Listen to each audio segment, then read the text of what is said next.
時候，我哋先邀請我哋嘅香港戲劇協會會長馮祿德先生，我哋講幾句説話，有請陸叔。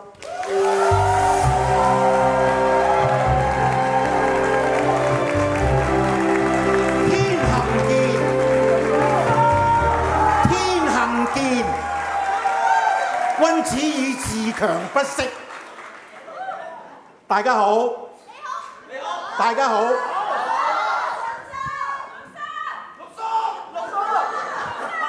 多謝愛護香港舞台劇，一直支持香港舞台劇獎嘅朋友，多謝你哋。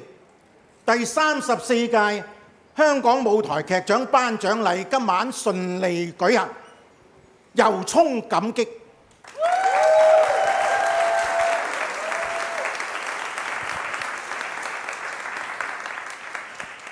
近10年嚟，我哋一直喺每一屆都將我哋心裏邊嘅期盼，透過一個主題係表達出嚟，係藉以作為我哋前進嘅動力。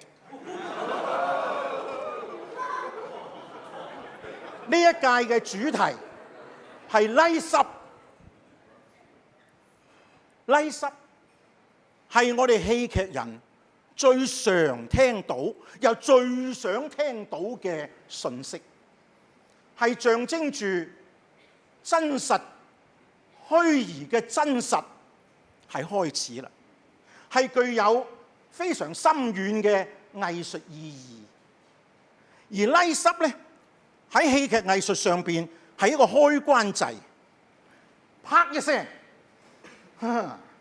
劇作家精心嘅傑作，紙上嘅作品就變成立體嘅空間。我哋嘅演員就為角色注入咗生命力，係虛幻變成一個真實當下嘅藝術儀式。而 Rise Up 咧，亦都代表咗正式演出嘅開始。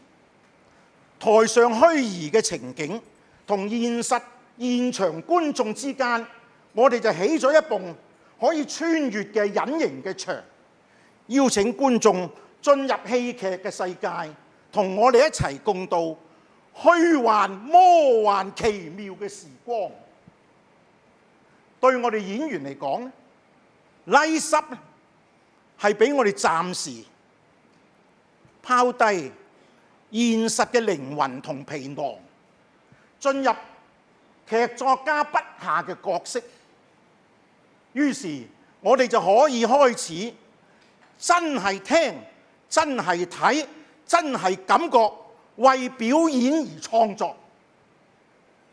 Rise Up本來就已經係有好多重既深遠又正面又溫暖嘅意義，經過今晚，佢多咗一重，係表揚香港劇人嘅努力，推動香港文創產業呢個象徵嘅意義。呢個就係佢宣布香港舞台劇獎頒獎禮正式開始。Rise Up！